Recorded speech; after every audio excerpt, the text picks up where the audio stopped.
ಇದನ್ನ ನಿಮಗೆ ಮೇಲಾಟಗಳು ಅಂದ್ರೆ ಕನ್ನಡದಲ್ಲಿ ಮೇಲಾಟಗಳು ಅಂತೀವಿ, ಇಂಗ್ಲಿಷ್ ನಲ್ಲಿ ಅಥ್ಲೆಟಿಕ್ಸ್ ಅಂತೀವಿ. ಅದ್ರ ಬಗ್ಗೆ ಮಾಹಿತಿಯನ್ನ ಈ ತರಗತಿಯಲ್ಲಿ ನೀಡ್ತೀನಿ. ಮೇಲಾಟಗಳಲ್ಲಿ ನಾವು 4 ರೀತಿಯ ಮೇಲಾಟಗಳನ್ನ ನೋಡಬಹುದಾಗಿದೆ. ಅದರಲ್ಲಿ ಯಾವುವು? ಓಟ ಮತ್ತು ನೆಗೆತ ಮತ್ತು ಎಸೆತ. ಇನ್ನೊಂದು ಯಾವುದು? ಮಾರ್ಗ ಸ್ಪರ್ಧೆಗಳು ಅಂತ. ಟ್ರ್ಯಾಕ್ ಇವೆಂಟ್ ಅಂದ್ರೆ ಓಟಗಳಿಗೆ ಕ್ರಾಸ್ ಕಂಟ್ರಿ ಅಥವಾ ಗುಡ್ಡಗಾಡು ಓಟ ಆ ತರ ಎಲ್ಲ ಇರುತ್ತೆ. ಅದೇ ಟ್ರ್ಯಾಕ್ ಇವೆಂಟ್ ಅಂದ್ರೆ ಮಾರ್ಗ ಓಟ ಅಂತ ಇರುತ್ತೆ. ಅಂದ್ರೆ ಏನು ಅಥ್ಲೆಟಿಕ್ಸ್ ಟ್ರ್ಯಾಕ್ ಇರುತ್ತಲ್ಲ, 400 ಮೀಟರ್ ಅಥವಾ 200 ಮೀಟರ್ ಏನ್ ಟ್ರ್ಯಾಕ್ ಇರ್ತಲ್ಲ ಅದರಲ್ಲಿ ಓಡುವಂತಹ ಆಟಗಳು. ಅದಾದ್ಮೇಲೆ ಎಸೆತಗಳು, ಏನು ಶಾರ್ಟ್ ಪುಟ್, ಡಿಸ್ಕಸ್, ಜಾವ್ಲಿನ್ ಮತ್ತು ಇನ್ನೊಂದು ಹ್ಯಾಮರ್ ಥ್ರೋ. ಅಂದ್ರೆ ಶಾರ್ಟ್ ಪುಟ್ ಅಂದ್ರೆ ಗುಂಡು ಎಸೆತ, ಡಿಸ್ಕಸ್ ಥ್ರೋ ಅಂದ್ರೆ ಚಕ್ರ ಎಸೆತ, ಹ್ಯಾಮರ್ ಥ್ರೋ ಅಂದ್ರೆ ಸರಪಳಿ ಎಸೆತ, ಜಾವ್ಲಿನ್ ಥ್ರೋ ಅಂದ್ರೆ ಬರ್ಚಿ ಎಸೆತ. ಅದೇ ರೀತಿಯಾಗಿ ಟ್ರ್ಯಾಕ್ ಅಂಡ್ ಫೀಲ್ಡ್ ಇವೆಂಟ್ಗಳು ಅಂತಂದ್ರೆ 100 metre, 200 metre, 400 metre, 1500 metre, 3000 metre, 5000 metre, 10,000 metre ಅಂತ ಇರುತ್ತೆ. ಇದನ್ನ ಟ್ರ್ಯಾಕ್ ಇವೆಂಟ್ಗಳು ಅಂತೀವಿ. ಅಂದ್ರೆ ಏನ್ ಹೇಳಿದಲ್ಲ, ಒಂದು ಒಳಗೆ ಅಂದ್ರೆ ಒಂದು ಸ್ಟೇಡಿಯಂ ಇರುತ್ತೆ ಅಥವಾ ಏನಂದ್ರೆ ಸ್ಟೇಡಿಯಂ ಅಂತ ಇರುತ್ತೆ. ಅಂದ್ರೆ ಕ್ರೀಡಾಂಗಣದಲ್ಲಿ ಏನು ಲೈನ್ ಗಳನ್ನು ಹಾಕಿ ಒಂದು ಇದನ್ನ ಟ್ರ್ಯಾಕ್ ಅಂತ ಮಾಡಿದ್ದು, ಆ ಟ್ರ್ಯಾಕ್ ನಲ್ಲಿ ಓಡುವಂತ ಆಟಗಳು. ಅದೇ ರೀತಿಯಾಗಿ ಹೊರಭಾಗದಲ್ಲಿ ಓಟಗಳು ಇರ್ತವೆ. Marathon 5 kilometre, 3 kilometre, 10 kilometre, 40 kilometre ಈ ರೀತಿ ಎಲ್ಲ ಇರ್ತವೆ. ಅದು ಹೊರಭಾಗದಲ್ಲಿ ನಡೆಯುವಂತ ಆಟಗಳು. ಅದೇ ರೀತಿಯಾಗಿ ನೆಗೆತದಲ್ಲಿ 4 ರೀತಿಯ ನೆಗೆತಗಳನ್ನು ನೋಡಬಹುದಾಗಿದೆ. ಅಂದ್ರೆ ಯಾವ್ದು? High jump, long jump, triple jump ಮತ್ತು ಇನ್ನೊಂದು ಪೋಲೋ ವಾಲ್ಟ್ ಅಂತ ಇರುತ್ತೆ. ಪೋಲೋ ವಾಲ್ಟ್ ಅಂದ್ರೆ ಹೈ ಜಂಪ್ ಅಂದ್ರೆ ಎತ್ತರ ಜಿಗಿತ, ಲಾಂಗ್ ಜಂಪ್ ಅಂದ್ರೆ ಉದ್ದ ಜಿಗಿತ, ಟ್ರಿಪಲ್ ಜಂಪ್ ಅಂದ್ರೆ ತ್ರಿವಿಧ ಜಿಗಿತ ಮತ್ತು ಪೋಲೋ ವಾಲ್ಟ್. ಈ ರೀತಿಯ ನೆಗೆತಗಳನ್ನ ನಾವು ಕೊಡ್ತೀವಿ. ಅಂದ್ರೆ ಏನ್ ಟ್ರ್ಯಾಕ್ ಅಂಡ್ ಫೀಲ್ಡ್ ಮೇಲಾಟಗಳಲ್ಲಿ ಈ ರೀತಿಯಾಗಿ ನಾವು ಇದನ್ನ ಡಿವೈಡ್ ಮಾಡ್ಕೊಂತ ಹೋಗ್ತೀವಿ. ಅದರಲ್ಲಿ ನಾನು ಇವತ್ತು ಈ ತರಗತಿಯಲ್ಲಿ ನಿಮಗೆ ಮೇಲಾಟಗಳಲ್ಲಿ ಎಸೆತಗಳಲ್ಲಿ ನಾನು ನಿಮಗೆ ಗುಂಡು ಎಸೆತ ಅಂದ್ರೆ ಗುಂಡು ಎಸೆತ ಅಥವಾ ಶಾರ್ಟ್ ಪುಟ್ ಅಂತೀವಲ್ಲ ಅದ್ರ ಬಗ್ಗೆ ಈ ತರಗತಿಯಲ್ಲಿ ನಾನು ನಿಮಗೆ ಮಾಹಿತಿಯನ್ನ ತಿಳ್ಕೊಡ್ತೀನಿ. ಎಲ್ಲ ನೋಡಿರ್ತೀರ ಆಟ ಆಡಿರ್ತೀರಿ, ಪ್ರೈಮರಿ ಶಾಲೆಯಿಂದ ಹಿಡಿದು ಆಮೇಲೆ ಹೈಸ್ಕೂಲ್ ಎಲ್ಲ ಹಿಡಿದು ಆಟ ಆಡ್ತೀವಿ. ಆಮೇಲೆ ಇದು ಅತ್ಯಂತ ಯಶಸ್ವಿಯಾದಂತಹ ಆಟ ಅಂದ್ರೆ ಹೇಳಕ್ಕೆ ತಪ್ಪಾದ, ಇಲ್ಲಿ ನಿನ್ನ ಶಕ್ತಿ ಮತ್ತು ಸಾಮರ್ಥ್ಯವನ್ನ ತೋರಿಸುವಂತಹ ಆಟ ಅಂದ್ರೆ ಶಾರ್ಟ್ ಪುಟ್, ಗುಂಡು ಎಸೆತ. ಗುಂಡು ಅಂದ್ರೆ ಒಂದು ವೃತ್ತಾಕಾರದಲ್ಲಿರ್ತಕ್ಕಂತಹ ವಸ್ತುವನ್ನ ಕಬ್ಬಿಣ ಅಥವಾ ಅಲ್ಯೂಮಿನಿಯಿಂದ ಮಾಡ್ತಕ್ಕಂತಹ ಅಥವಾ ಯಾವುದೇ ವಸ್ತು ಮಾಡ್ತಕ್ಕಂಥ ಆಟವನ್ನ ಇಲ್ಲಿ ಎಸೆಯುತ್ತೆ. ಅಂದ್ರೆ ಇದರಿಂದ ಮುಂಚೆ ಒಂದು ರೀಕ್ರಿಯೇಷನ್ ಗೇಮ್, ಒಂದು ಅಂದ್ರೆ ಮನೋರಂಜನಾ ಆಟ ರೀತಿಯಲ್ಲಿ ಈ ಆಟವನ್ನ ಆಟ ಆಡ್ತಿದ್ರು. ಅದಕ್ಕೆ ಆದಂತಹ ಒಂದು ಯಾವುದೇ ರೀತಿಯ ಒಂದು ನಿಯಮಗಳಿರಲಿಲ್ಲ. ತನ್ನ ಶಕ್ತಿ ಸಾಮರ್ಥ್ಯ ಅಂದ್ರೆ ನಾನು ಎಷ್ಟು ದೂರ ಎಸಿತೀನಿ, ನನ್ಕಿನ್ನ ನೀನು ದೂರ ಎಸಿದ್ಯಾ ಅನ್ನೋದ್ರ ಮುಖಾಂತರ ತನ್ನ ಶಕ್ತಿ ಎಷ್ಟೈತೆ ಅನ್ನೋದ್ರ ಮೇಲೆ ಇದ್ರ ಮೇಲೆ ಸಾಮರ್ಥ್ಯವನ್ನ ತೋರಿಸ್ಕೊಡೋದಕ್ಕೋಸ್ಕರ ಈ ಆಟವನ್ನ ಆಟ ಆಡ್ತಿದ್ರು. ಇದು ಯಾವ ದೇಶದಲ್ಲಿ ಆಟ ಪ್ರಾರಂಭ ಆಯಿತು ಅಂತ ಯಾರಿಗಾರ ಮಾಹಿತಿ ಇದೆಯಾ? ಮಾಹಿತಿ? ಸ್ಕಾಟ್ಲೆಂಡ್ ದೇಶ.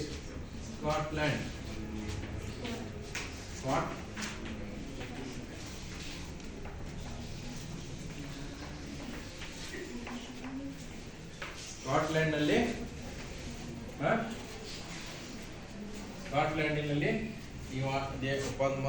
ಮೊದಲನೇ ಬಾರಿಗೆ ಈ ಆಟವನ್ನು ಪ್ರಾರಂಭ ಆಯಿತು. ಅಂದ್ರೆ ಸ್ಕಾಟ್ಲೆಂಡ್ ದೇಶ ಅದೇನು ಇಂಗ್ಲೆಂಡ್ ಏನಿದೆಯಲ್ಲ ಯುರೋಪಿಯನ್ ಕಂಟಿನೆಂಟ್ ಅಂತೀವಲ್ಲ ಆ ಕಂಟ್ರಿಯಲ್ಲಿ ಅಥವಾ ಆ ದೇಶದಲ್ಲಿ ಆ ಖಂಡದಲ್ಲಿ ಬರ್ತಕ್ಕಂಥ ಒಂದು ದೇಶದಲ್ಲಿ ಈ ಆಟವನ್ನ ಮೊಟ್ಟ ಮೊದಲನೇ ಬಾರಿಗೆ ಈ ಗುಂಡು ಎಸೆತ ಅಥವಾ ಏನ್ ಶಾರ್ಟ್ ಪುಟ್ ಅಥವಾ ಆಟ ಪ್ರಾರಂಭ ಆಯಿತು ಇಲ್ಲಿ ಸ್ಕಾಟ್ಲೆಂಡಿನಲ್ಲಿ. ಇದನ್ನ ಮೊದಲು ಯಾವ ರೀತಿಯಾಗಿ ಪ್ರಾರಂಭ ಆಯಿತು ಅನ್ನೋದ್ರ ಬಗ್ಗೆ ಯಾರ್ಯಾರು ಗೊತ್ತಿದೆಯಾ? ಎಸೆತ ಪ್ರಾರಂಭಕ್ಕಿಂತ ಮುಂಚೆ ಒಂದು ಮನೋರಂಜನಾ ಕ್ರೀಡೆ ಆಗಿತ್ತು. ಪ್ರಾರಂಭ ಆದ್ಮೇಲೆ ಯಾವ ರೀತಿಯಾಗಿ ಇದನ್ನ ಯಾವ ವಸ್ತುವನ್ನು ಉಪಯೋಗಿಸಿ ಎಸೆದಿದ್ದನ್ನ ಬಗ್ಗೆ ಯಾರಿಗೆ ಗೊತ್ತಿದೆಯಾ? ಇಲ್ಲ, ಗೊತ್ತಿಲ್ಲ. ಕಲ್ಲು ಗುಂಡು ನೋಡಿರ್ತಿರ್ತಾರೆ, ನೀವೆಲ್ಲ ನೋಡಿರ್ತೀರ.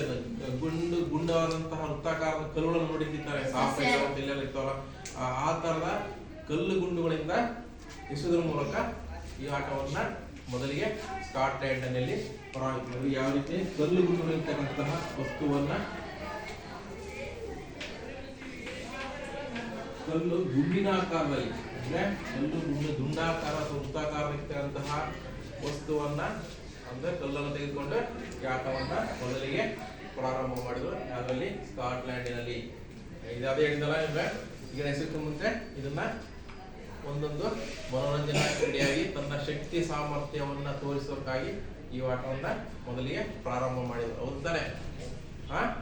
ಆಮೇಲೆ ಈ ಆಟವನ್ನ ನಾವು ಇಲ್ಲಿ ಒಂದು ರೀತಿಯಾಗಿ ನೋಡೋದಾದ್ರೆ ಇಲ್ಲಿ ಎಲ್ಲಾ ವಯೋಮಾನರು ಸಹ ಈ ಆಟವನ್ನ ಆಡ್ಬೋದು. ಅಂದ್ರೆ ಇದಕ್ಕೆ ಸಣ್ಣವರಿಂದ ಹಿಡಿದು ವಯಸ್ಸಾದವರು ಸಹ ಒಂದು ವಯೋಮಾನದಿರ್ತಕ್ಕಂತಹ ವಯಸ್ಸಿನವರು, ಹೆಣ್ಣಾಗ್ಲಿ ಅಥವಾ ಗಂಡಾಗ್ಲಿ ಅಥವಾ ಮಹಿಳೆ ಆಗ್ಲಿ ಅಥವಾ ಪುರುಷ ಆಗ್ಲಿ ಅಥವಾ ಬಾಲಕ ಆಗ್ಲಿ ಅಥವಾ ಬಾಲಕಿಯರಾಗಲಿ.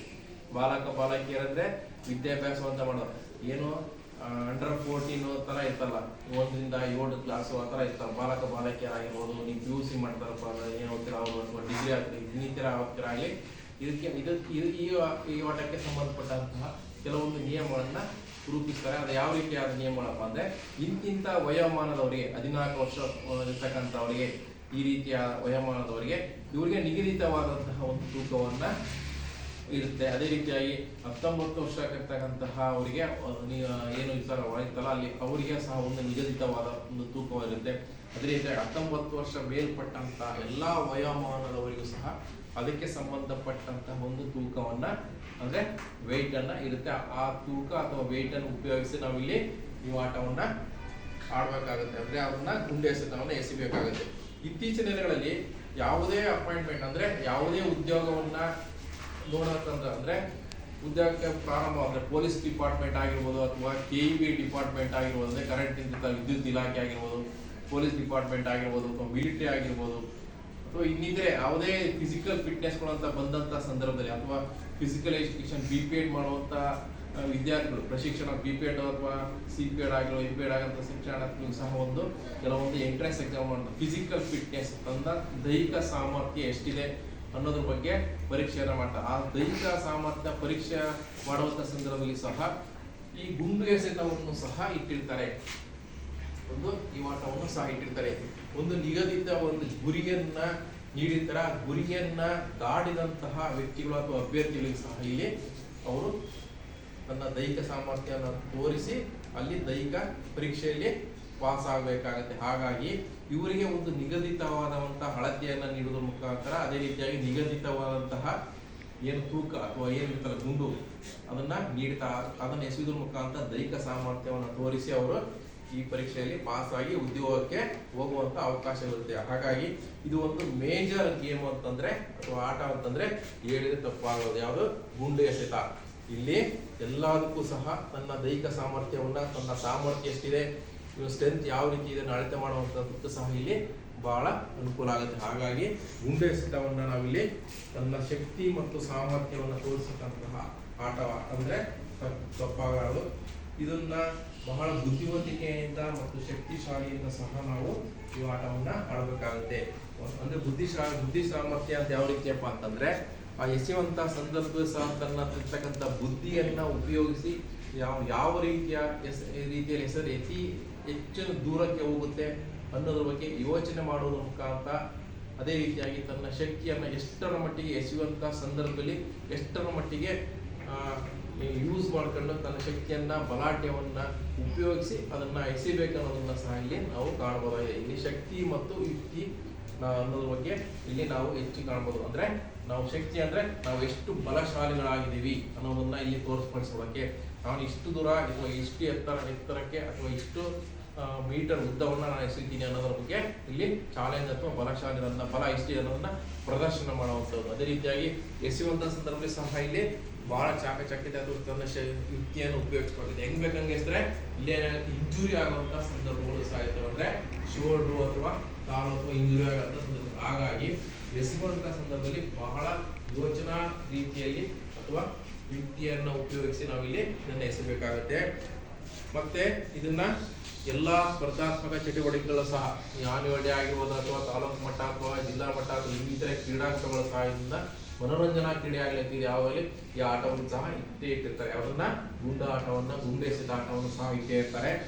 ಅದೇ ರೀತಿಯಾಗಿ ಇಲ್ಲಿ ಏನಾಗುತ್ತಂದ್ರೆ ಒಂದು ಎಸೆಯುವಂತ ಸಂದರ್ಭದಲ್ಲಿ ಸಹ ಸ್ಪರ್ಧೆಯು ತನ್ನ ಸ್ಫೋಟಕ ಬಲವನ್ನ ಅವಲಂಬಿಸುತ್ತೆ. ಅದೇ ಹೇಳಿದಲ್ಲ, ಅವನು ಎಷ್ಟರ ಮಟ್ಟಿಗೆ ತನ್ನ ಶಕ್ತಿಯನ್ನ ಉಪಯೋಗಿಸಿ, ತನ್ನ ಸ್ಫೋಟಕ ಶಕ್ತಿಯನ್ನ ಉಪಯೋಗಿಸಿ ಎಷ್ಟು ದೂರ ಎಸೆಯುತ್ತಾನೆ ಅನ್ನೋ ಬಗ್ಗೆ ಈ ಆಟವು ಸಹ ಇಲ್ಲಿ ಅವಲಂಬಿತವಾಗಿರುತ್ತೆ. ಸ್ಫೋಟಕ ಬಲವಂದ್ರೆ ಯಾವ ರೀತಿಯಪ್ಪ ಅಂದ್ರೆ ಒಂದು ಕೇಂದ್ರ ಶಕ್ತಿಯನ್ನ ಸಾಧ್ಯವಾದಷ್ಟು ಮಟ್ಟಿಗೆ ಕನಿಷ್ಠ ಸಮಯದಲ್ಲಿ ಅಂದ್ರೆ ಕನಿಷ್ಠ ಅಥವಾ ಗರಿಷ್ಠ ಅಂತ ಇರುತ್ತೆ, ಕೇಳಿರ್ತಾನೆ. ಕನಿಷ್ಠ ಸಮಯ ಅಂದ್ರೆ ನಿಗದಿತ ಸಮಯಕ್ಕಿಂತ ಕಡಿಮೆ ಸಮಯದಲ್ಲಿ ಇದನ್ನ ತನ್ನ ಶಕ್ತಿಯನ್ನ, ಸಾಮರ್ಥ್ಯವನ್ನ ಉಪಯೋಗಿಸಿ ಒಂದು ಕೇಂದ್ರ ಸ್ಥಳ, ಒಂದು ನಿಗದಿತ ಸ್ಥಳ, ಅದಕ್ಕೆ ಒಂದು ನಿಗದಿತ ಸ್ಥಳವನ್ನ ಗುರುತಿಸ್ತಾರೆ. ಆ ನಿಗದಿತ ಸ್ಥಳದಿಂದ ಅತಿ ಹೆಚ್ಚು ದೂರಕ್ಕೆ ಎಸೆಯುವಂತಹ ಸಮಯವನ್ನ ನಾವು ಅಂದ್ರೆ ಇಲ್ಲಿ ಬಲವನ್ನ ನಾವು ನೋಡಬಹುದಾಗಿದೆ. ಅದೇ ರೀತಿಯಾಗಿ ಎಸೆಯುವಂತಹ ಸಂದರ್ಭದಲ್ಲಿ ನಾನು ಹೇಳಿದಾಗಲೇ ಶಕ್ತಿ ಮತ್ತು ಯುಕ್ತಿಯನ್ನ, ಶಕ್ತಿ ಅಂದ್ರೆ ಯಾವ ರೀತಿಯಾಗಿ ಅಂದ್ರೆ ಭುಜ ಶಕ್ತಿ ಅಂದ್ರೆ ಕೈ, ತೋಳು, ನಮ್ಮ ಇರ್ತಕ್ಕಂಥ ಅಂಗೈ, ಬಲ ಇವಷ್ಟು ಇಲ್ಲಿಂದ ಹಿಡಿದು ಇಲ್ಲಿವರೆಗೂ. ಅದೇ ರೀತಿಯಾಗಿ ಕಾಲು ಶಕ್ತಿ ಅಂದ್ರೆ ಇಲ್ಲಿಂದ ಹಿಡಿದು ಇಲ್ಲಿವರೆಗೂ, ಸೊಂಟದಿಂದ ಹಿಡಿದು ಪಾದದವರೆಗೂ. ತಮ್ಮಲ್ಲಿ ಇರ್ತಕ್ಕಂಥ ಬಲ ಶಕ್ತಿ, ಬ್ಯಾಲೆನ್ಸ್ ಅಂದ್ರೆ ಏನ್ ಹೇಳ್ರಿ ನಾವು ಬ್ಯಾಲೆನ್ಸ್ ಅಂತ ಕೇಳಿರ್ತಾನೆ ಅಕ್ಷರ. ಮತ್ತೆ ನಮ್ಮಲ್ಲಿರ್ತಕ್ಕಂಥ ಹಿಡಿತ ಯಾವ ರೀತಿಯಾಗಿತ್ತು, ಬ್ಯಾಲೆನ್ಸ್ ಅಂದ್ರೆ ನಮ್ಮ ನಿಲುವು ಎಷ್ಟು ರೀತಿಯಾಗಿರುತ್ತೆ ಅನ್ನೋದ್ರ ಬಗ್ಗೆ. ಅಂದ್ರೆ ಬ್ಯಾಲೆನ್ಸ್ ಅನ್ನ ಹಿಡಿಯುವಂತ ಸಂದರ್ಭದಲ್ಲಿ ಅತಿ ಹೆಚ್ಚು ಶಕ್ತಿಯನ್ನು ಉಪಯೋಗಿಸಿರ್ತಾನೆ. ಎಸೆಯುವಂತ ಸಂದರ್ಭದಲ್ಲಿ ಕೈ ಬಲ ಮತ್ತು ಕಾಲು ಬಲವನ್ನ ಉಪಯೋಗಿಸಿ ಎಸೆಯುವ ಸಂದರ್ಭದಲ್ಲಿ ಒಂದು ನಿಗದಿತ ಕೇಂದ್ರ ಸ್ಥಳದಿಂದ ಎಸೆಯುತ್ತಲ್ಲ, ಆ ಕೇಂದ್ರ ಸ್ಥಳವನ್ನ ದಾಟಿ ನಾವು ಮುಂದೆ ಹೋಗಬಾರ್ದು. ಅಂದ್ರೆ ನಾವು ಎಸೆಯುವಂತ ಸಂದರ್ಭ ಆ ರೀತಿಯಾಗಿ ನಾವು ಬ್ಯಾಲೆನ್ಸ್ ಅನ್ನ ಇಲ್ಲಿ ಹೊಂದಬೇಕಾಗುತ್ತೆ. ಆ ರೀತಿಯಾಗಿ ಇಲ್ಲಿ ನಾವು ಅದನ್ನ ಗುಂಡೆ ಎಸೆತವನ್ನ ಎಸೆಯಬೇಕಾಗುತ್ತೆ. ಇಲ್ಲಿ ಶಕ್ತಿಯನ್ನ ಅಂದ್ರೆ ಏನಲ್ಲ ಶಕ್ತಿ ಉಪಯೋಗಿಸ್ತೇವೆ. ಅದೇ ರೀತಿಯಾಗಿ ಯುಕ್ತಿ ಎಸೆಯುವಂತ ಸಂದರ್ಭದಲ್ಲಿ ನಾವು ಯುಕ್ತಿಯನ್ನು ಉಪಯೋಗಿಸ್ತೇವೆ. ಅಂದ್ರೆ ಇಲ್ಲಿ ನಮ್ಮಿರ್ತಕ್ಕಂಥ ಯಾವ ರೀತಿಯ ಇಂಜೂರ್ ಆಗಲಿಲ್ಲ ಅಂದ್ರೆ ಈ ಭಾಗದಿಂದ ಹಿಡಿದು ಇಲ್ಲಿ ಅಂದ್ರೆ ನಮ್ಮ ದೇಹದಲ್ಲಿರ್ತಕ್ಕಂಥ ಯಾವ ಪಾರ್ಟ್ಸ್ಗಳು ಸಹ ಏನಾಗಬಾರ್ದು, ಇಂಜೂರ್ ಅಂದ್ರೆ ಏನಾಗಬಾರ್ದು. ಇಂಜೂರ್ ಅಂದ್ರೆ ಕನ್ನಡ ಏನ್ ಹೇಳ್ತೇವೆ, ಏನು ಅವಘಡಗಳು ಸಂಭವಿಸದಾಗ್ಲಿ ಅಂದ್ರೆ ನಮ್ಮ ದೇಹದಲ್ಲಿರ್ತಕ್ಕಂಥ ಯಾವುದೇ ಅಂಗಾಂಗಗಳು ಸಹ ಅವಘಡ ಆಗದಾಗ, ಅಂದ್ರೆ ಎಸೆಯುವಂತ ಸಂದರ್ಭದಲ್ಲಿ ಜರ್ಕ್ ಅಂದ್ರೆ ಸ್ಲಿಪ್ ಆಗುತ್ತೆ, ಜಾರುವಂತ ಸಂದರ್ಭದಲ್ಲಿ ಎಸೆಯುವಂತ ಸಂದರ್ಭದಲ್ಲಿ ಕಾಲಿನ ಮೇಲೆ ಬೀಳುವಂತಹ ಅಥವಾ ಕಾಲು ಅಥವಾ ಏನಂತ ಪಾದ ಅದ್ರ ಮೇಲೆ ಬೀಳುವಂತಹ ಸಂದರ್ಭ ಸಹ ಇರುತ್ತೆ. ಎಸೆಯುವಂತ ಸಂದರ್ಭದಲ್ಲಿ ಇಲ್ಲಿ ಕೈ ಸ್ಲಿಪ್ ಆಗುವಂತ ಸಂದರ್ಭ ಅಂದ್ರೆ ಜರ್ಕ್ ಹೊಡೆಯುವಂತ ಸಂದರ್ಭ ಇರುತ್ತೆ. ಅಂದ್ರೆ ಬೋನ್ಸ್ ಫ್ರಾಕ್ಚರ್ ಆಗುವಂತ ಸಂದರ್ಭ ಇರುತ್ತೆ. ಇಲ್ಲಿ ಮೂಳೆಗಳು ಇರ್ತವೆ, ಏಟ್ ಬೀಳುವಂತ ಸಂದರ್ಭ ಇರುತ್ತೆ. ಅದೇ ರೀತಿಯಾಗಿ ಎದುರಿರ್ತಕ್ಕಂಥ ಜನಗಳಿರ್ತಾರೆ, ಅವ್ರಿಗೂ ಸಹ ಹೋಗಿ ಸ್ಲಿಪ್ ಆಗಿ ಜಾರ್ ಬೀಳುವಂತ ಸಂದರ್ಭ ಇರುತ್ತೆ. ಆ ರೀತಿಯಾಗಿ ಆಗದ ರೀತಿಯಲ್ಲಿ ನಾವು ಈ ಯುಕ್ತಿಯನ್ನ ಉಪಯೋಗಿಸ್ಬೇಕಂದ್ರೆ ಅದನ್ನ ಇಳಿಕೆಯನ್ನ ಸರಿಯಾದ ರೀತಿಯಲ್ಲಿ ಆ ಗುಂಡನ್ನು ಇಟ್ಕೊಳ್ಬೇಕಾಗತ್ತೆ. ಎಸೆಯುವಂತ ಸಂದರ್ಭದಲ್ಲಿ ನೋಡಿಕೊಂಡು ನಾವು ನಮಗೆ ಯಾವ ರೀತಿಯಾಗಿ ಇಂಜೂರ್ ಅಥವಾ ಏನೂ ಆಗದ ರೀತಿಯಾಗಿ ಮುಂಗಡೆ ಇರ್ತಕ್ಕಂಥ ಅಕ್ಕಪಕ್ಕ ಇರ್ತಕ್ಕಂಥ ಆಟವನ್ನು ನೋಡ್ತಕ್ಕಂಥರಾಗಿರುವಂಥ ತನ್ನ ಸಹ ಆಟಗಾರರಿಗೂ ಸಹ ಇಲ್ಲಿ ಯಾವುದೇ ರೀತಿಯ ತೊಂದರೆ ಆಗದ ರೀತಿಯಲ್ಲಿ ಅವರಿಗೂ ಸಹ ಏನು ಅವಘಡ ಆಗದ ರೀತಿಯಲ್ಲಿ ನಾವು ತಮ್ಮಲ್ಲಿರ್ತಕ್ಕಂಥ ಯುಕ್ತಿಯನ್ನ ಉಪಯೋಗಿಸಿ ಮತ್ತೆ ಇಲ್ಲಿ ಆಟವನ್ನ ಆಡ್ತೀವಿ. ಅದೇ ರೀತಿಯಾಗಿ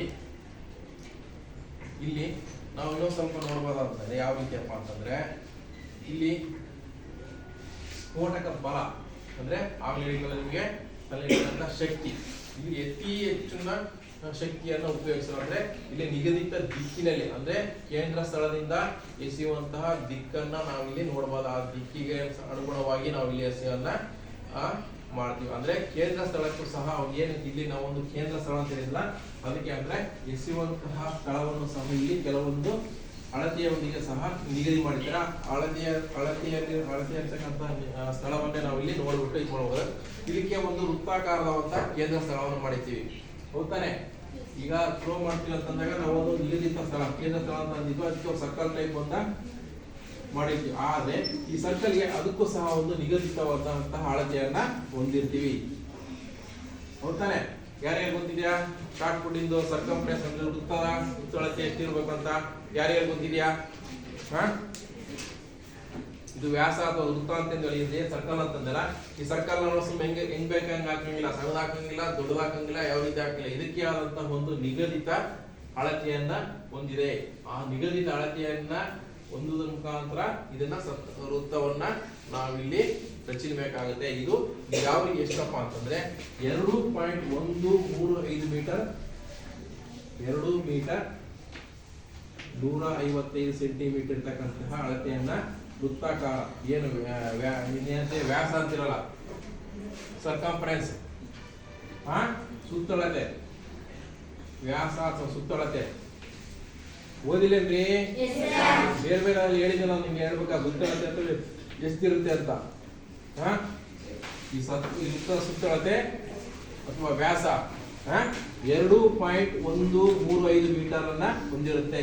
ಇಲ್ಲಿ ನಾವು ಕೊನೆಗೆ ವೃತ್ತವನ್ನ ಸುತ್ತವನ್ನ ಅಥವಾ ಏನಿತ್ತಲ್ಲ ವ್ಯಾಸವನ್ನು ರಚನೆ ಮಾಡೋ ಸಂದರ್ಭದಲ್ಲಿ ಇಲ್ಲಿ ಒಂದು ಮಧ್ಯಕ್ಕೆ ಒಂದು ಪಾಯಿಂಟ್ ಮಾಡ್ಕೊಂಡು ಇಲ್ಲಿಂದ ಇದನ್ನ ವೃತ್ತವನ್ನ ಈ ರೀತಿಯಾಗಿ 2.135 ಮೀಟರ್ ರೀತಿಯಲ್ಲಿ ವೃತ್ತವನ್ನ ರಚನೆ ಮಾಡ್ಕೊಂತೀವಿ. ಹೌದಾರೆ? 2.135 ಮೀಟರ್ನ ವೃತ್ತವನ್ನು ರಚನೆ ಮಾಡ್ಕೊಳ್ತೀವಿ. ಅದೇ ರೀತಿಯಾಗಿ ಇಲ್ಲಿರ್ತಕ್ಕಂಥದ್ದು ನಾವು ಇಲ್ಲಿ ರಚನೆ ಮಾಡೋ ಸಂದರ್ಭದಲ್ಲಿ ಇದು ತ್ರಿಜ್ಯ ಕೇಳಿರ್ತಾನೆಲ್ಲ ಅದು ಸಹ ಒಂದು ಇರುತ್ತೆ. ಅದೆಷ್ಟಿರಪ್ಪ ಅಂತಂದ್ರೆ 1.0675 ಮೀಟರ್, 1 ಮೀಟರ್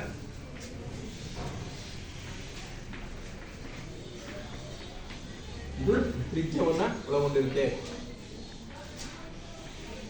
ಅಂದ್ರೆ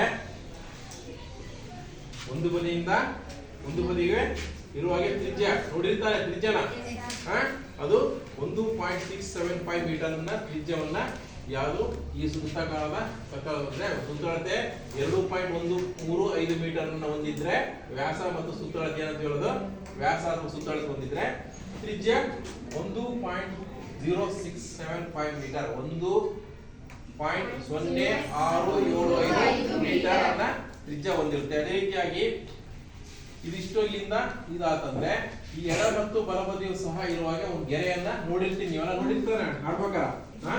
ಇದು ಸಹ ಒಂದು ನಿಗದಿತವಾದಂತಹ ಸ್ಥಳವನ್ನು ಹೊಂದಿಲ್ಲ. ಅಂದ್ರೆ ಇದು ಸೆಂಟ್ರಲ್ ಲೈನ್ಗೆ ಅನುಗುಣವಾಗಿ ಈ ಗೆರೆ ಇಲ್ಲಿಂದ ಇಲ್ಲಿ ಬರುವಾಗೆ, ಇಲ್ಲಿಂದ ಇಲ್ಲಿ ಬರುವಾಗೆ ಬಿಡ್ತೀವಿ. ಅದು ಸಹ ಎಷ್ಟಿರುತ್ತಪ್ಪ ಅಂತಂದ್ರೆ 75 ಸೆಂಟಿಮೀಟರ್. ಅಂದ್ರೆ ಈ ಬದಿಯಿಂದ ಇಲ್ಲಿ ಸೆಂಟರ್ ಇರ್ತಲ್ಲ, ಈ ಸೆಂಟರ್ ಲೈನ್ಗೆ ಕರೆಕ್ಟ್ ಆಗಬೇಕು ಲೈನ್ಗೆ, ಇಲ್ಲಿಂದ ಇಲ್ಲಿಗೆ 75 ಸೆಂಟಿಮೀಟರ್ ಇರುವಾಗೆ ಎರಡು ಗೆರೆಯನ್ನ ಎಳಿಬೇಕಾಗುತ್ತೆ. ಅಂದ್ರೆ ಎಡ ಮತ್ತು ಬಲ ಬದಿಗೆ ಇರುವಾಗೆ 75 ಸೆಂಟಿಮೀಟರ್ ಇರುವಾಗೆ ನಾವೊಂದ ಎಡ ಮತ್ತು ಬಲ ಗೆರೆಯನ್ನ ಲಂಬವಾಗಿ ಏನ್ ಬಿಂದು ಅನುಗುಣವಾಗಿ ಇಲ್ಲೇ ಬಿಂದು ಇರ್ತಾರ ಇದಕ್ಕೆ ನೇರವಾಗಿ ಬರುವಾಗೆ 75 ಸೆಂಟಿಮೀಟರ್ನ ನಾವಿಲ್ಲಿ ಅಗಲ ಎರಡು ಬದಿಗೂ ಅಗಲದ ಗೆರೆಗಳನ್ನ ನಾವು ಹೇಳ್ತೀವಿ. ಅದು ಎಷ್ಟಿರ್ಬೇಕಪ್ಪ ಅಂತಂದ್ರೆ ಇದು ದಪ್ಪ ಏನ್ ಗೆರೆ ಎಳಿತೀವ, ಏನ್ ಸರ್ಕಲ್ ಆಗಿ ಅಥವಾ ಏನಿರ್ತಲ್ಲ ವ್ಯಾಖ್ಯೆ ಮಾಡ್ತೀರ ಅದು 5 ಸೆಂಟಿಮೀಟರ್ ಇರುವಾಗೆ 5 ಸೆಂಟಿಮೀಟರ್ ದಪ್ಪ ಇರುವಂತಹ ಗೆರೆಗಳನ್ನ ನಾವು ಈಗ ಹೇಳ್ಬೇಕಾಗತ್ತೆ. 5 ಸೆಂಟಿಮೀಟರ್ ದಪ್ಪ ಇರ್ತವಂತ ಗೆರೆಗಳು ಅತಿ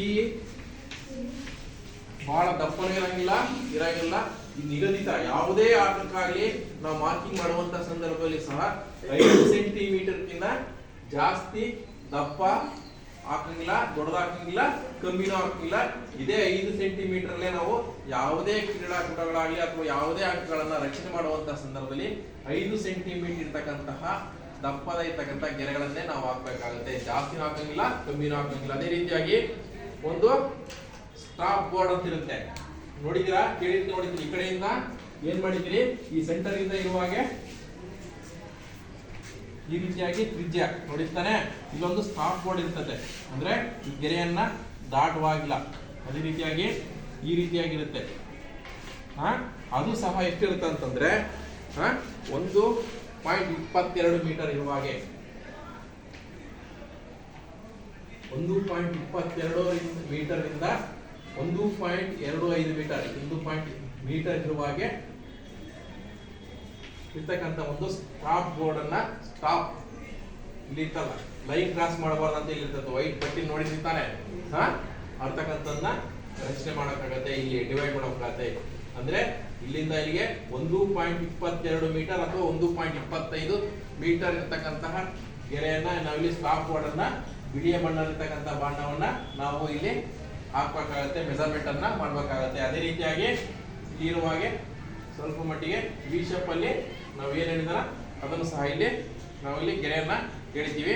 ಅದು ಸಹ ಇದು ದಪ್ಪ 10 ಸೆಂಟಿಮೀಟರ್. ಅಂದ್ರೆ ಇಲ್ಲಿ ಏನಿರ್ತಲ್ಲ 1.25 ಮೀಟರ್ ಮತ್ತೆ ಏನು 1.22 ಮೀಟರ್ ಅಂತ ಹೇಳಿದಲ್ಲ, ಇದು ದಪ್ಪ, ಇದರ ದಪ್ಪ ಏನು 5 ಸೆಂಟಿಮೀಟರ್ ಅಂತ ಹೇಳಿದಲ್ಲ, ಇದಕ್ಕಿಂತ ಒಂದು ಸ್ವಲ್ಪ ಜಾಸ್ತಿ 10 ಸೆಂಟಿಮೀಟರ್ ಇರ್ತಕ್ಕಂಥ ದಪ್ಪವನ್ನ ಇದು ಬಿಳಿ ಪೌಡರ್ನ ನಾವು ಇಲ್ಲಿ ಹಾಕ್ಬೇಕಾಗತ್ತೆ. ಇಲ್ಲಿ 10 ಸೆಂಟಿಮೀಟರ್. ಇದನ್ನ ಯಾಕಂತಂದ್ರೆ ಈ ಲೈನ್ ಎಸೆಯುವಂತ ಸಂದರ್ಭದಲ್ಲಿ ಈ ಲೈನ್ ಅನ್ನ ತುಳಿಯುವಾಗಿಲ್ಲ, ತುಳಿದ್ರೆ ಅದೇನಾಗುತ್ತದೆ, ಫೋಲ್ ಆಗುತ್ತೆ. ಹಾಗಾಗಿ ಕಾಣಬೇಕು ಅಂತಂದ್ರೆ ಈ 5 ಸೆಂಟಿಮೀಟರ್ ಹೇಳಿದ್ರೆ ಕಾಣಲ್ಲ, 10 ಸೆಂಟಿಮೀಟರ್ ದಪ್ಪ ಇತ್ತಂತಂದ್ರೆ ಇದನ್ನ ಇದ್ರ ಮೇಲೆ ತುಳಿದಂತ ಕಾಲಿಟ್ಟ ಸಂದರ್ಭದಲ್ಲಿ ನಾವು ಏನ್ ಫೋಲ್ ಮಾಡಿ ಅನ್ನೋದನ್ನ ಗೊತ್ತಾಗುತ್ತೆ. ಹಾಗಾಗಿ 10 ಸೆಂಟಿಮೀಟರ್ ಇರುವ ಹಾಗೆ 10 ಸೆಂಟಿಮೀಟರ್ ದಪ್ಪ ಇರುವ ಹಾಗೆ ಇಲ್ಲಿ ನಾವಲ್ಲಿ ಗೆರೆಯನ್ನ ಇಡಬೇಕಾಗುತ್ತೆ.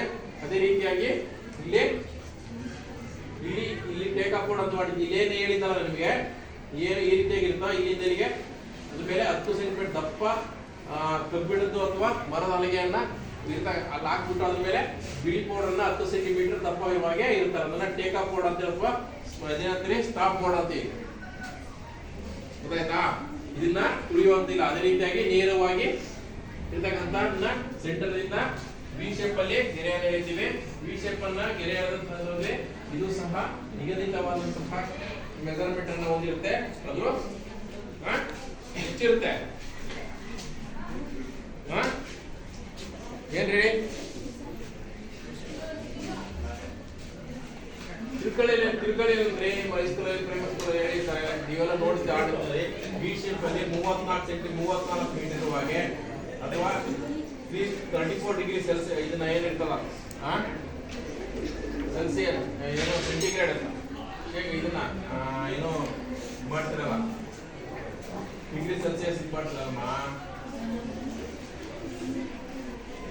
ಓನ ಮಾಪನ ಮಾಡ್ಕೊಂಡು ಅಂದ್ರೆ 90 ಸೆಂಟಿಮೀಟರ್ ಕೈವಾರ ಮಾಡ್ಕೊಂತಲ್ಲ, ಅದೇ ರೀತಿಯಾಗಿ ಇದನ್ನ 34 ಡಿಗ್ರಿ ಆಗಿ ನೋಡ್ಕೊಂಡು ಮಾಡ್ಕೋಬೇಕು. ಇದಕ್ಕೆ ಒಂದು 15ರಿಂದ 20, 30, 40 ಮೀಟರ್ ಉದ್ದ ಇರುವಾಗೆ ಗೆರೆಯನ್ನ ಹಾಕ್ಬೇಕಾಗುತ್ತೆ. ಇಲ್ಲಿ ವಿ ಶೇಪ್ ಅಲ್ಲಿ 34 ಡಿಗ್ರಿ ಕೋನವನ್ನು ಹೊಂದಿರುವ ಹಾಗೆ 2 ವಿ ಶೇಪ್ ಅಲ್ಲಿ ಮಾಡ್ಕೊಂಡು ಒಂದು 34 ಮೀಟರ್ ಅಥವಾ 35 ಮೀಟರ್ 40 ಮೀಟರ್ ಒಂದು ನಿಗದಿತವಾದಂತಹ ಅಳತೆಯನ್ನ ನಾವೇನು ನೋಡ್ಕೊಂಡ್ರೆ ನಾವು ಇಲ್ಲಿ ಎಲ್ಲ ವಯೋಮಾನ ಕೆಲವೊಂದು ಸಣ್ಣ ಚಿಕ್ಕ ವಯಸ್ಸಿಗೆ ಸಹ ಇಷ್ಟುಕೊಂಡು ಬೇಕಾಗಲ್ಲ, ಯಾಕಂದ್ರೆ ಅಷ್ಟು ಮೀಟರ್ ಎಸೆಯಕ್ ಆಗಲ್ಲ. ಹೌದಾನೆ? ಹೌದೇನಿದ್ರೆ 10 ಮೀಟರ್ 5 ಮೀಟರ್ ಎಸೆಯಕ್ಕೆ ಅಲ್ಲಿಗೆ ಏನಾಗುತ್ತೆ 15 ಮೀಟರ್ ಎಸೆಯಕ್ಕೆ ಸಾಕಾಗುತ್ತೆ. ಅವ್ರಿಗೆ ನಿಗದಿತವಾದ ಅಂದ್ರೆ ಎಲ್ಲ ವಯೋಮಾನ ಸಹ ಒಂದೇ ನಿಗದಿತವಾದಂತ ಅಳತೆಯನ್ನು ಹೊಂದಿರೋದಿಲ್ಲ. ಆಮೇಲೆ ವಯೋಮಾನಕ್ಕೆ ತಕ್ಕ ಹಾಗೆ ಇಲ್ಲಿ ಅಳತೆಯನ್ನ ಉದ್ದಕ್ಕೆ ವಿ ಶೇಪ್ ಅಲ್ಲಿ ಹಾಕಿರ್ತಾರೆ. ಅದರಲ್ಲಿ ಮಾತ್ರ ಬರುವ ಹಾಗೆ ಬಾಲನ್ನ ಅದು ಏನು ಗುಂಡನ್ನ ಎಸಿಬೇಕು. ಹೊರಭಾಗದಲ್ಲಿ ಬಂದ್ರೆ ಅದು ಕೋಲ್ ಆಗುತ್ತೆ.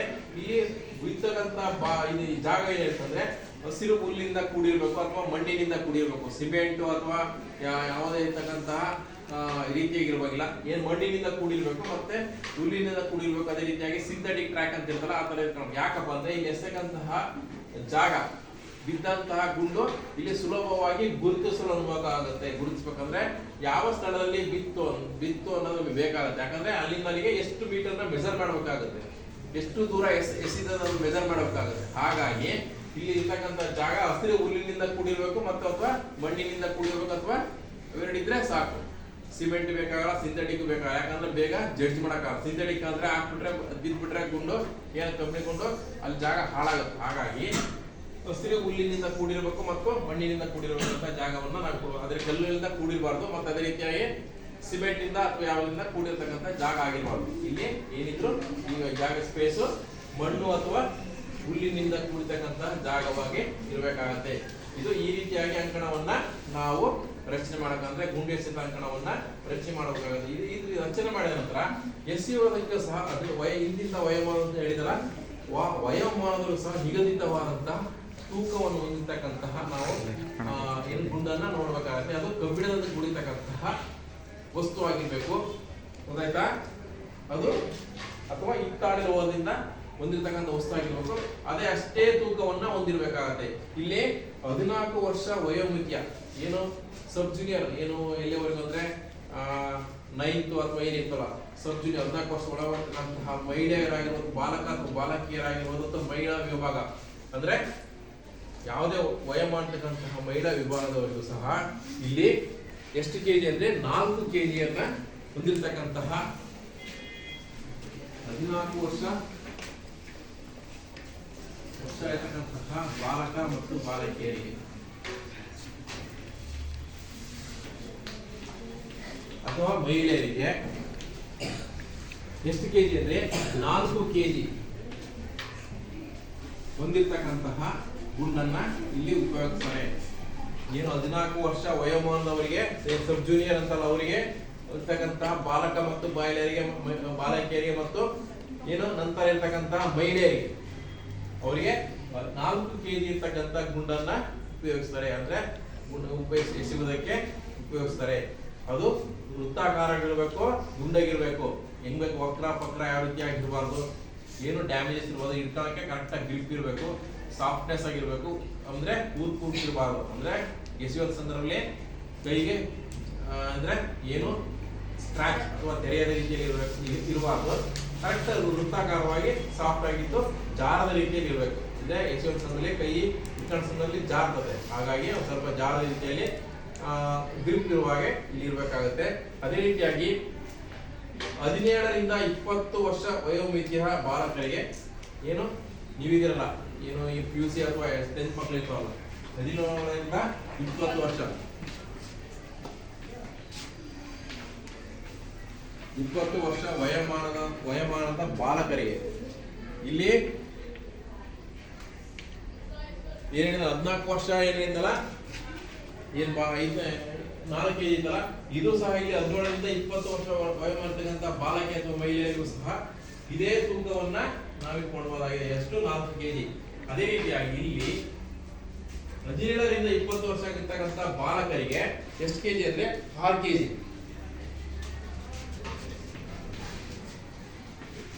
6 ಕೆಜಿ ಇರ್ತಕ್ಕಂತಹ ಗುಂಡನ್ನ ಇಲ್ಲಿ ಎಸೆಯುವುದಕ್ಕೆ ಉಪಯೋಗಿಸ್ತಾರೆ. 14 ರಿಂದ 20 ವರ್ಷ ಇರ್ತಕ್ಕಂತಹ ಮಹಿಳೆ ಅಥವಾ ಬಾಲಕಿಯರಿಗೆ 6 ಕೆಜಿ ತೂಕವನ್ನ ಇರ್ತಕ್ಕಂಥ ಗುಂಡನ್ನು ಉಪಯೋಗಿಸಿದರೆ 14 ವರ್ಷ ಇರ್ತಕ್ಕಂತಹ ಬಾಲಕ ಮತ್ತು ಬಾಲಕಿಯರಿಗೆ 4 ಕೆಜಿಯನ್ನು ಉಪಯೋಗಿಸಿದ ರೀತಿಯಲ್ಲಿ ಅದೇ ರೀತಿಯಾಗಿ 17 ರಿಂದ 20 ವರ್ಷ ವಯೋಮಾನ ಅಥವಾ ಪುರುಷರಿಗೆ ಬಾಲಕರಿಗೆ 6 ಕೆಜಿ ಇರ್ತಕ್ಕಂತಹ ಗುಂಡನ್ನ ಇಲ್ಲಿ ಎಸೆಯುವುದಕ್ಕೆ ಉಪಯೋಗಿಸ್ತಾರೆ. ಅದೇ ರೀತಿಯಾಗಿ 20 ವರ್ಷ ಮೇಲ್ಪಟ್ಟಂತಹ ಅಂದ್ರೆ 20 ವರ್ಷ ಮೇಲ್ಪಟ್ಟಂತಹ ಬಾಲಕರಿಗೂ ಸಹ ಇಲ್ಲಿ ಏನಾಗುತ್ತೆ ಇಲ್ಲಿ ಇದು ಸಹ ನಿಗದಿತ ತೂಕವನ್ನ ಹೊಂದಿರುತ್ತೆ. ಅಂದ್ರೆ 20 ವರ್ಷ ಮೇಲ್ಪಟ್ಟಂತಹ ಸ್ಪರ್ಧಿಗಳಿಗೆ 7 ಕೆಜಿ 260 ಗ್ರಾಂ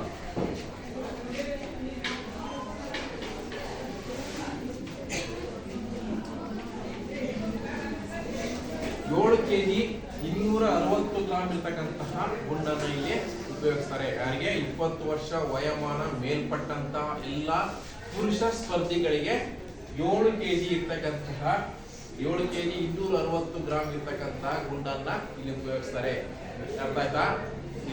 ಅದಕ್ಕೆ ಹೇಳಿದ್ದು ನಿಗದಿತವಾದಂತಹ ವಯೋಮಾನದವರಿಗೆ ನಿಗದಿತವಾದಂತಹ ತೂಕವನ್ನ ಈ ಗುಂಡು ಸ್ಪರ್ಧೆಯಲ್ಲಿ ಉಪಯೋಗಿಸ್ತಾರೆ. ಉದಾಹರಣೆ ಹೇಳಿದ್ದು ಈ ನಿಗದಿತವಾದಂತಹ ಸ್ಪರ್ಧೆಯಲ್ಲಿ ವಯೋಮಾನದ ಭಾಗವಹಿಸುವುದರಲ್ಲಿ ಇದನ್ನ ತೂಕವನ್ನ ಅದೇನನ್ನ ಗುಂಡನ್ನ ಎಸೆಯುವುದಕ್ಕೆ ಇಲ್ಲಿ ಸ್ಪರ್ಧೆಗಳಿಗೆ ಇರುತ್ತೆ. ಏನಾಗ ಉದ್ಯೋಗಾಕಾಂಕ್ಷಿಗಳು ಅಂತ ಹೇಳಿದ್ರೆ KSRTC ಆಗಿರ್ಬೋದು, ಪೊಲೀಸ್ ಡಿಪಾರ್ಟ್ಮೆಂಟ್ ಆಗಿರ್ಬೋದು ಅಥವಾ KEB ಡಿಪಾರ್ಟ್ಮೆಂಟ್ ಆಗಿರ್ಬೋದು, ಮಿಲಿಟರಿಯಲ್ಲಿ ಸಹ ಈ ಅಳತೆಯನ್ನ ಹೊಂದಿರತಕ್ಕಂತಹ ಗುಂಡನ್ನ ಉಪಯೋಗಿಸ್ತಾರೆ. ಯಾಕಂದ್ರೆ ಅಲ್ಲಿ ಭಾಗವಹಿಸಿದ ಎಲ್ಲರೂ ಏನಾಗಿರ್ತಾರೆ 20 ವರ್ಷ ಮೇಲ್ಪಟ್ಟಂತಹ ಸ್ಪರ್ಧಿಗಳಾಗಿರ್ತಾರೆ. ನೀವೆಲ್ಲ ಏನಾಗ್ತೀರಿ ಅಂದ್ರೆ ನೀವು ಏನಿರಲ್ಲ 14 ವರ್ಷದಿಂದ 20 ವರ್ಷದಂತಹ ಬಾಲಕಿಯರ ಅಥವಾ ಮಹಿಳೆಯರು ನೀವು ಇಲ್ಲಿ 4 ಕೆಜಿ ಇರ್ತಕ್ಕಂತಹ ತೂಕವನ್ನು ಹೊಂದಿರ್ತಕ್ಕಂತಹ ಗುಂಡನ್ನು ಎಸೆದರೆ ನೀವು ಪುರುಷರು ನೀವು ಹುಡುಗರು ಬಾಲಕರು ಇಲ್ಲಿ 17ರಿಂದ 20 ವರ್ಷ, ನೀವೆಲ್ಲ 17 ವರ್ಷ ತಾನೆ. ನೀವೆಲ್ಲ ಏನಾಗ್ತೀರಿ ಅಂದ್ರೆ 6 kg ಇರ್ತಕ್ಕಂಥ ಗುಂಡನ್ನ ಇಲ್ಲಿ ನೀವು ಉಪಯೋಗಿಸಿ ಆಟವನ್ನು ಆಡ್ಬೇಕಾಗತ್ತೆ. ಇದನ್ನ ಪೌಂಡ್ ಲೆಕ್ಕದಲ್ಲಿ ಸಹ ಲೆಕ್ಕ ಹಾಕ್ತಾರೆ. ಇಲ್ಲಿ 4 kg ಇದ್ದಿದ್ರು 8 ಪೌಂಡ್ ಅಂತೀವಿ. ಇಲ್ಲಿ 6 kg ಇದ್ದಿದ್ರೆ ಇಲ್ಲಿ 12 ಪೌಂಡ್ ಅಂತೀವಿ. ಇಲ್ಲಿ 7 kg 260 ಗ್ರಾಮ್ ಇರ್ತಕ್ಕಂಥದ್ದು ಇಲ್ಲಿ 16 ಪೌಂಡ್. ಈ ರೀತಿಯಾಗಿ ಪೌಂಡ್ ಅನ್ನ ಪೌಂಡ್ ಲೆಕ್ಕದಲ್ಲಿ ಇದನ್ನ ಮಾಡ್ತಾರೆ. ಅಂದ್ರೆ ಇಲ್ಲಿ ಕೆಜಿನ ಡಬಲ್ ಮಾಡ್ತೀವಿ. ಇಲ್ಲಿ 1 kg ಇದ್ರೆ 2 kg ಅಂತಿತ್ತು. ಅದೇ ರೀತಿಯಾಗಿ 4 kg ಇದ್ರಲ್ಲಿ 8 ಪೌಂಡ್ ಅಂತ ಇರ್ತಾರೆ. 8 ಪೌಂಡ್ ಅನ್ನ 8 ಪೌಂಡ್ ಇರ್ತಕ್ಕಂಥದ್ದು 8 ಪೌಂಡ್ ತೂಕ ಇರ್ತಕ್ಕಂಥ ಗುಂಡನ್ನ ಅಥವಾ 4 kg ಇರ್ತಕ್ಕಂಥ ಗುಂಡನ್ನ ಇಲ್ಲಿ ಎಸಿಬೇಕಾಗುತ್ತೆ ನೀವು. ಇಲ್ಲಿ 6 kg ಇದ್ರೆ 12 ಹೋಗ್ತಾನೆ 12 ಪೌಂಡ್ ಇರ್ತಕ್ಕಂಥ ಗುಂಡನ್ನ. ಅದೇ ರೀತಿಯಾಗಿ 7 kg 260 ಗ್ರಾಮ್ ಇತ್ತಂತಂದ್ರೆ ಇಲ್ಲಿ 16 ಪೌಂಡ್ 16 ಪೌಂಡ್ ಇರ್ತಕ್ಕಂಥ ತೂಕವನ್ನು ಹೊಂದಿರತಕ್ಕಂಥ ಗುಂಡನ್ನ ನಾವು ಇಲ್ಲಿ ಎಸಬೇಕಾಗುತ್ತೆ. ಇದಿಷ್ಟು ಹಿಂದೂ ಎಸೆತದಲ್ಲಿ ಬರ್ತಕ್ಕಂಥ ಅಳತೆ ಮತ್ತು ಬಂದಂತಹ ಇತಿಹಾಸ. ಅಂದ್ರೆ ಯಾವ ದೇಶದಲ್ಲಿ ಪರಿಚಯ ಮಾಡಿದ್ರು, ಅದೇ ರೀತಿಯಾಗಿ ಯಾವ ರೀತಿಯಾಗಿ ಅಂಕಣವನ್ನ ರಚನೆ ಮಾಡಬೇಕಾಗುತ್ತೆ. ರಚನೆ ಮಾಡಬೇಕು 2.135 ಮೀಟರ್ ಇರ್ತಕ್ಕಂಥ ವ್ಯಾಸ ಅಥವಾ ವಿಸ್ತಾರ ಇರ್ತಕ್ಕಂಥ ಅಂಕಣವನ್ನ ರಚನೆ ಮಾಡಬೇಕಾಗುತ್ತೆ. ಅದೇ ರೀತಿ ತ್ರಿಜ್ಯ 1.0675 ಮೀಟರ್ ಇರುವಾಗಿರ್ಬೇಕು. ಅದೇ ರೀತಿಯಾಗಿ ಇಲ್ಲಿ ಸ್ಮಾರ್ಟ್ ಬೋರ್ಡ್ ಅಥವಾ ಏನು ಟೇಕಾ ಬೋರ್ಡ್ ಅಂತಿದ್ದಲ್ಲ ಅಂದ್ರೆ ಅದು 1.22 ಇಂದ 1.25 ಮೀಟರ್ ಇರಬೇಕಾಗುತ್ತೆ. ಇದು ಉದ್ದ 34 ಮಿನಿಮಮ್ ಅಂದ್ರೆ ವಯೋಮಾನಕ್ಕೆ ಅನುಗುಣವಾಗಿ ಇರ್ತಕ್ಕಂತಹ ರೀತಿಯಲ್ಲಿ ನಾವಿಲ್ಲಿ ಇದನ್ನ ಅಂತೆಯನ್ನ ಗೆರೆಯನ್ನು ಹಾಕ್ಬೇಕು. ಅದು ಇಲ್ಲಿ ಮಧ್ಯದ ಗೆರೆಯಿಂದ ವಿ ಶೇಪ್ ಅಲ್ಲಿ ಇರುವಾಗ ಏನು ಇಲ್ಲಿ 1.225 ಈ ರೀತಿಯಲ್ಲಿ ಏನು ಮೆಜರ್ಮೆಂಟ್ ಮಾಡ್ತೀವೋ ಅದೇ ರೀತಿಯಾಗಿ ಇಲ್ಲಿಂದ ಇಲ್ಲಿಗೆ ವಿ ಶೇಪ್ ಅಲ್ಲಿ ಬರುವಾಗೆ ಅಳತೆಯನ್ನ ಮಾಡಬೇಕಾಗುತ್ತೆ. ಅದೇ ರೀತಿಯಾಗಿ ಇಲ್ಲಿ 75 ಸೆಂಟಿಮೀಟರ್ ಇರುವಾಗೆ ಮಧ್ಯದ ಕೇಂದ್ರ ಬಿಂದುವಿನಿಂದ ಇರುವಾಗೆ ನಾವಿಲ್ಲಿ ಎರಡೂ ಬದಿಯಲ್ಲಿ ಸಹ ಎಡ ಮತ್ತು ಬಲ ಬದಿಯಲ್ಲಿ ನಾವು ಇದನ್ನ ಗೆರೆಯನ್ನ ಇಳಿಸೋದು 75 ಮೀಟರ್ ಇರುತ್ತೆ ಸೆಂಟಿಮೀಟರ್ ಇರುವಾಗೆ. ಗೊತ್ತಾಯ್ತಾ? ಇದಿಷ್ಟು ಗುಂಡೆ ಎಸೆತದ್ದು ಕೆಲವು ಇರ್ತಕ್ಕಂಥ ನಿಯಮಗಳನ್ನ ಮುಂದಿನ